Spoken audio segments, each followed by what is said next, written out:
Bonjour Julie. Bonjour Emmanuel. Écoute, je suis ravi de te retrouver pour cette première vidéo. En fait, c'est toi qui inaugure ce cycle de vidéos sur le miracle de l'enfant intérieur.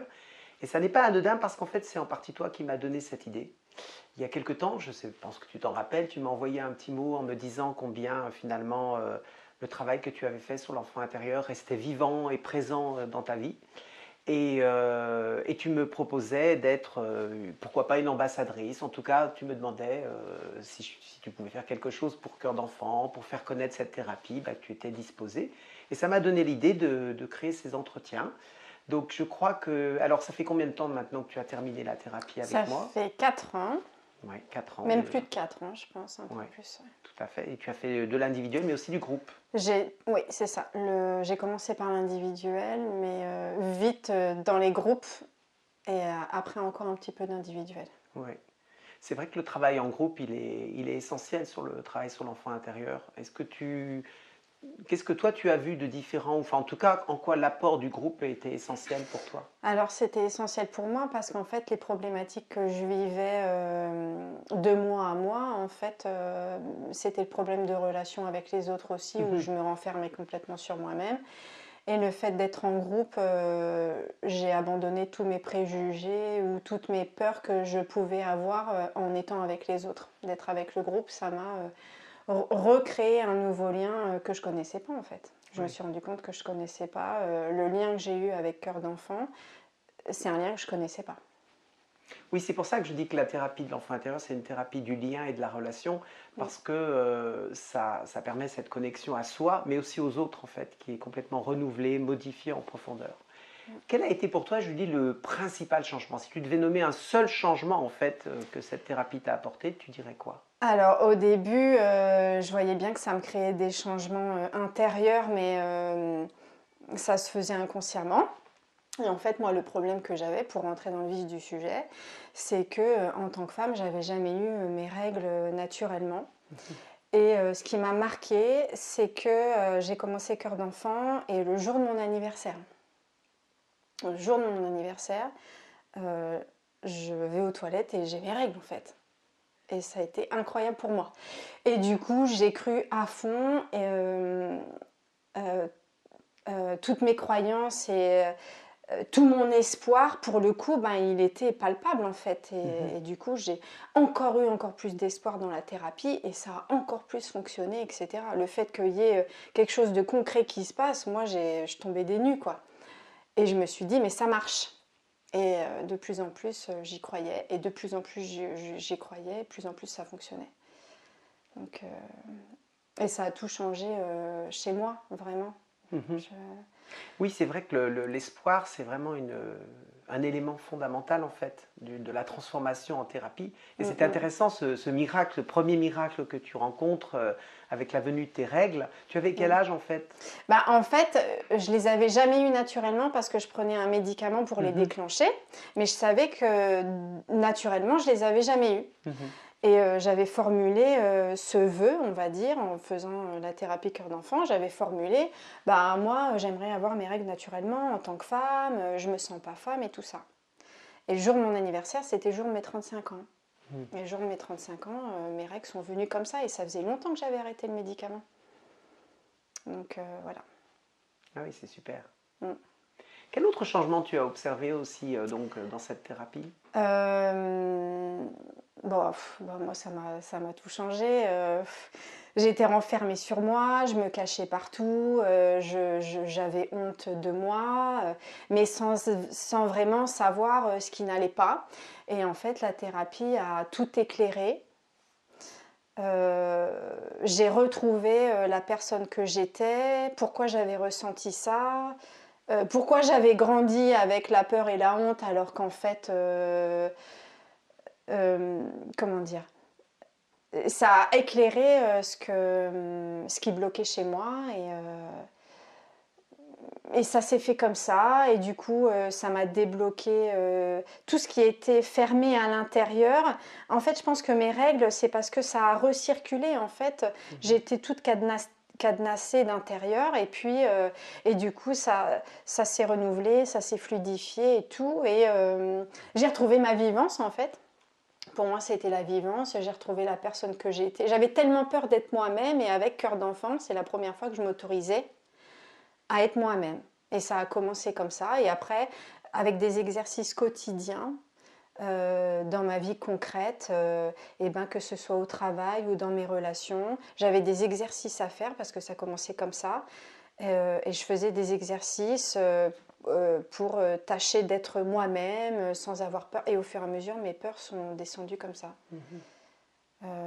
C'est en écoutant mes peurs que je les ai dépassées. Alors bien sûr, j'ai toujours un petit peu... des fois, je vais avoir peur, des fois, je vais être inhibée. Mais j'ai tout de suite un exercice qui me permet de dépasser ça, en fait. Et choses que j'avais pas... Les outils, je les avais pas avant. Ouais. Je pense qu'on peut peut-être aussi aborder le début de la thérapie, en fait, qui a été un début ajourné au départ, puisque tu es arrivé en groupe. Et je t'ai dit que bah non, tu ne pouvais pas continuer. Est-ce que tu peux Oui. nous parler de ça? En fait, je voulais revenir là-dessus parce que c'est vrai que j'ai pas commencé par de l'individuel. En fait, ça a été une question de vie ou de mort pour moi parce que j'ai regardé sur Internet et puis je suis tombée sur une vidéo de vous avec Marie-France et je me suis dit, il faut que j'aille au stage. Et je suis partie au stage. Et en fait, c'est vrai que de toute façon, je faisais de l'anorexie et j'étais dans un état tellement fragile que je ne pouvais pas continuer et j'ai même été hospitalisée.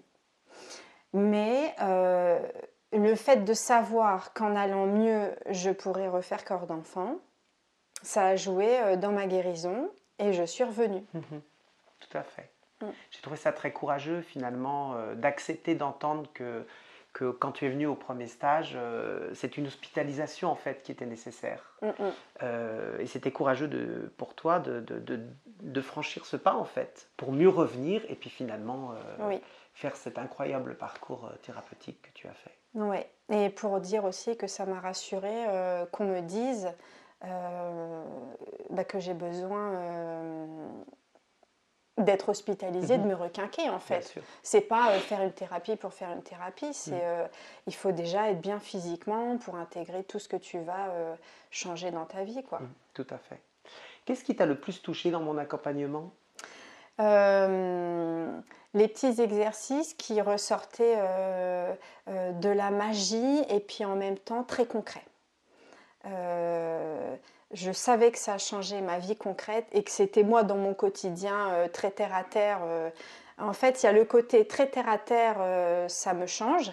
Et le côté, c'est d'ailleurs grâce à Cœur d'enfant, moi, que j'ai pu accéder à une spiritualité que je n'avais pas avant. J'avais jamais été baptisée et puis en fait je sentais enfant que quelque chose me manquait, c'était cette spiritualité qui me manquait. Et du coup, avec Cœur d'enfant, j'avais un travail très concret à faire et en même temps, qui m'aidait dans la vie de tous les jours, aussi bien, comme j'ai dit, au travail et dans ma vie personnelle. Et en plus de ça, ce côté spiritualité, magie, espoir, parce qu'en fait, mon espoir venait de là aussi. C'est les exercices qui lient les deux. Par exemple, dans une situation concrète, tu me disais, je te propose, plutôt que de faire comme tu as l'habitude de faire, je te propose de faire plutôt comme ça. Et j'ai même changé ma formulation, mes phrases quasiment. Je me retrouvais face à quelqu'un, je sortais une autre phrase, d'autres mots, et je prenais confiance en moi et ça changeait complètement. Mais en fait, c'est en me changeant à l'intérieur que ça a changé l'extérieur, mais... Dans mon accompagnement, il y avait cette idée, en fait, tu vois, que je te proposais finalement des choses très concrètes, comme pour faire émerger vraiment la vraie Julie, en fait. Oui. Tu vois. Et quelles sont les petites Julie que tu as retrouvées et qui sont vraiment précieuses aujourd'hui pour toi? Oui, très précieuse. C'est la petite Julie joyeuse, une petite Julie sensible. Une petite Julie émerveillée, parce que je suis professeure des écoles aussi, et c'est ça qui me... Les enfants me renvoyaient la balle à chaque fois, en fait. tout l'émerveillement qu'ils ont, la joie, la spontanéité qu'ils ont, et ben au début que j'enseignais, je me rendais compte que ça me blessait tout ce qu'ils me renvoyaient parce que tout ce qu'eux avaient, moi je ne l'avais plus et ça me rendait triste. Et j'ai commencé Cœur d'enfant parce que je voyais bien qu'il me manquait tout ça. Et j'ai retrouvé tout ça avec Cœur d'enfant. Ce côté, le fait d'être enfantin, mais pleinement adulte dans ma vie de tous les jours, et ce côté complètement responsable alors que je ne l'étais pas avant. Je veux dire, l'anorexie, je me voyais bien dans la glace, à aucun moment de moi-même, toute seule, je me suis dit, il faut que j'aille à l'hôpital. Il y avait complètement une inconscience totale dans tout ce que je faisais. En même temps, dans tout ce que tu dis, on entend vraiment cette notion de l'appel, en fait. Tu vois, Ouais. quand je t'écoute, j'entends bien que finalement, il y avait en toi cet appel à te retrouver, à Ouais. retrouver des choses qui te manquent, mais que tu savais quelque part enfouies à l'intérieur de toi. Ouais. Et ce qui a nourri aussi cet espoir et tout le courage que nécessite une thérapie pour aller vraiment se transformer. Mais le courage, pour moi, c'était plus un courage parce qu'en fait, ça me nourrissait tellement. Ouais. Au début, j'ai eu tellement peur de venir que je repoussais ça. Mais heureusement que j'y suis allée parce que sinon, j'aurais jamais fait la thérapie. Ouais. Je te remercie pour ton témoignage, Julie. Je trouve ça d'abord très riche et très émouvant de se retrouver. Alors 4 ans et demi après, de réévoquer en fait ce parcours. Il y a une chose que je n'ai pas dit dans la vidéo de présentation, c'est que je m'appelle Emmanuel, mais c'est pas moi qui fais les miracles en fait. C'est la relation thérapeutique, ce que nous avons tissé ensemble, qui a créé, qui a rendu possible en fait ces changements hautement significatifs qui t'ont transformé et qui m'ont aussi beaucoup apporté. Tu sais que le thérapeute évolue, se transforme lui-même à travers les personnes qui l'accompagnent et je te remercie aussi du coup Julie. Merci beaucoup. Merci. Au revoir.